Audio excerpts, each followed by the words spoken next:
Hey friends, welcome if you're new, welcome back if you've been here a while.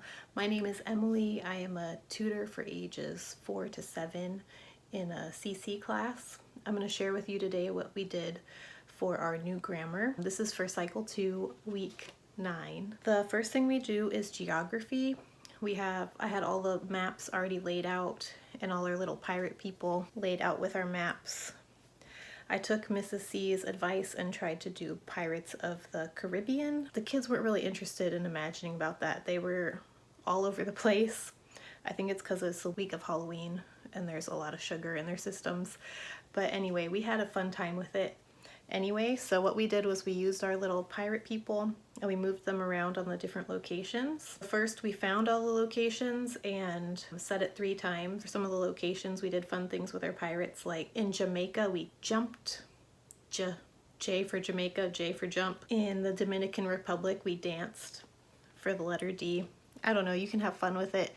My original idea was to have surfer pirates and have them surf from island to island because we are doing this to the tune of a Beach Boys song. But like I said, the kids were just kind of in their own little world. So I was just happy that they were moving around to the different spaces. So we did this to the tune of Kokomo by the Beach Boys. And I got this idea from, I think it's called Happy Learning. I'll tag her video in the description. But I switched it up a little bit just to make it easier for me. So this is how we did it. Cuba, Jamaica, Dominican Republic, Haiti, and then there's Puerto Rico. So the way she does it is Cuba, Jamaica, Haiti, Dominican Republic, and then there's Puerto Rico. So you could do it either way. Then after geography, we did timeline. During timeline, the kids get their snacks out. Since they're so young, they usually need a little extra food at this time. So while they're eating, I show them the timeline cards. I say the name on it. They repeat it after me. I put it up on the board in order. And then they come up in pairs and point to the cards in order using like a little pointer finger on the end of a stick while I play the song. So we did that 3 times through. We ran out of time today, but my other idea was to pair them up, mix up the cards, and then have them put them back on the board in order. And then we would sing through it without actually playing the music, just to make sure we knew the names. After timeline, we did English. For English, again, I took the advice of Love MrsC here on YouTube, and I drew some pictures up on the board. Here are some of the pictures I did. I had to look up some of these pictures just to get a better drawing, so I wanted to share with you because that was helpful for me to see someone else's drawing of these animals. So for the interrogative pronouns, we talked about how when you interrogate somebody, you ask them questions, and sometimes you can ask them like really serious questions. So we said interrogative pronouns. And for who, we pointed to the picture of the owl on the board, which makes the who sound. For whom, we pointed to the picture of the cow because the like moo, whom. For whose, we pointed to the picture of the snake to really emphasize that s, whose. Then for which, I pointed to the picture of the witch hat. And then for what, I pointed to the picture of the minion and we said, "What?" in a funny voice. So we did that a few times. I just pointed to the pictures on the board and the kids would say the interrogative pronouns.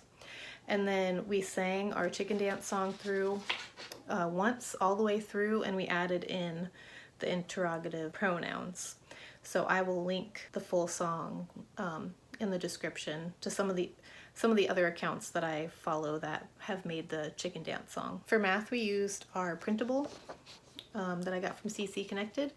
And I said the number and then the kids repeated after me and we went through all the numbers like that. Then we played the song, and because it was to the tune of the ants go marching, we did some ant-like behaviors while we listened to the music. The kids got out of their chairs, pushed their chairs in, and around the table they crawled like ants as we were listening to the song.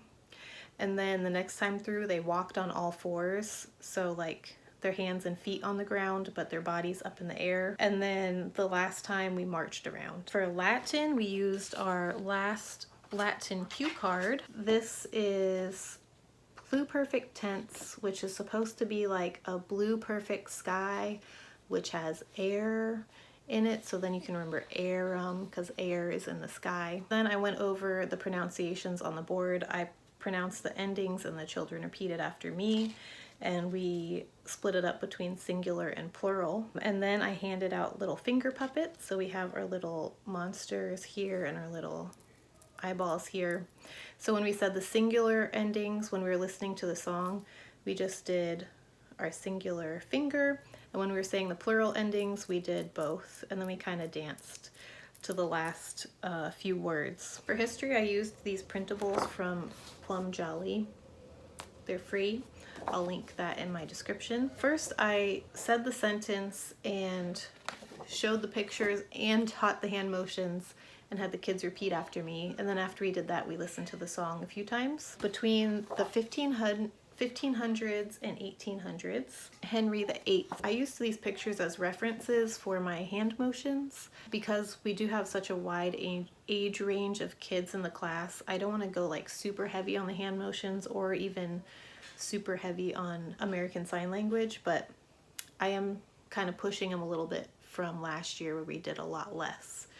But anyway, so for Henry VIII, he has this on his robe, so we made an H and did this for Henry VIII of England. We've been doing this for England since last year, so this is what we do for England, just like drinking tea. For Louis XIV, we did an L, and then we did this for his curly hair. Of France, we do this for France. Philip II of Spain. Here's Philip. So for the second, Philip II, we did two fingers like this for two. Of Spain, we did, I think this is ASL for Spain. To help the kids remember, I said we're making this collar. So we did this to do like his collar, but it also means Spain. For Peter the Great of Russia, this is the picture we have of him. So for Peter the Great, we did this for great.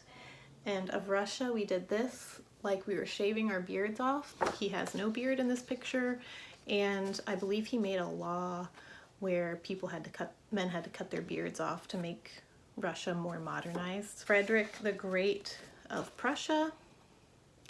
Again, for Frederick the Great, we did this for great. And for Prussia, because he had this cane here, we did this for Prussia, but I told the kids he was also known for having a big army, so we could pretend like this is a sword too. For ruled, we ruled.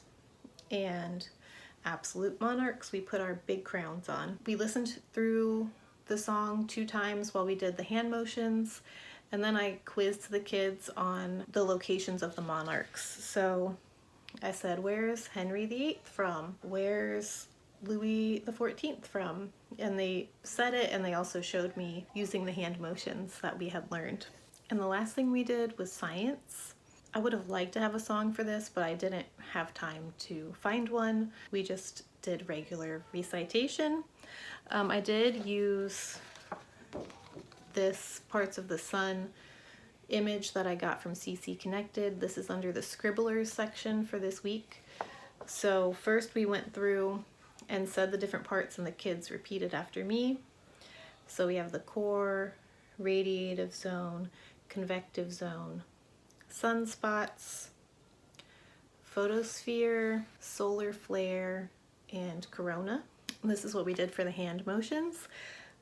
Core, radiative zone, convective zone. We did this like a convection oven is hot. Convective zone. Sunspots. We said it kind of in a different voice. Sunspots. Photosphere. We took a picture with our phone. Photosphere. Solar flare. And corona. We put on a crown because that means corona in other languages. And it's like kind of like the glowing crown of the sun. So after we went through the hand motions a few times, then we got up and we moved around. I had put some tape on the ground for the kids to jump as we recited the parts of the sun. And for the sunspots, I put just little dots of tape so they would progress through the classroom like that. So when we got to the sunspots, they had to like just tiptoe on the sunspots, and we said it again in that funny voice. For core, we jumped. Then for radiative zone, we jumped to the next line. Then for convective zone, we jumped to the next line. Then for sunspots, there's little dots on the floor, so we said sunspots, and they had to tiptoe on the sunspots. And then they jumped onto the line for photosphere, jumped onto the next line for solar flare, and jumped onto the last line for corona. And when they got to corona, they had finished the course, so they got to put on their crown. And the kids liked that, and we did it a second time during review because it was so fun and they really needed to get their wiggles out. So that's what we did today for new grammar. For review, I didn't do anything special. We just handed out cupcakes my daughter had made last night with her grandma. So the kids just ate cupcakes while we did review today, and that worked out great. But I do have some ideas for review that I've posted on short videos here on YouTube, so I'll go ahead and link those in the description just in case you need an idea. An idea I did have that I didn't use for today was using Legos to build a castle. Since we were doing the absolute monarchs for history, it'd be a good excuse to build castles for the review. So how you would do that is the kids are all on a team together and they work together to build the castle. You can use cups to stack, or you could use Legos. Every time somebody gets an answer right, everybody gets a Lego or a cup and they can add on to the castle. And if it gets too big and falls over, then they can start over again. That's what we did for today. I hope that was helpful. I hope you have a good week 9, and I'll see you next time.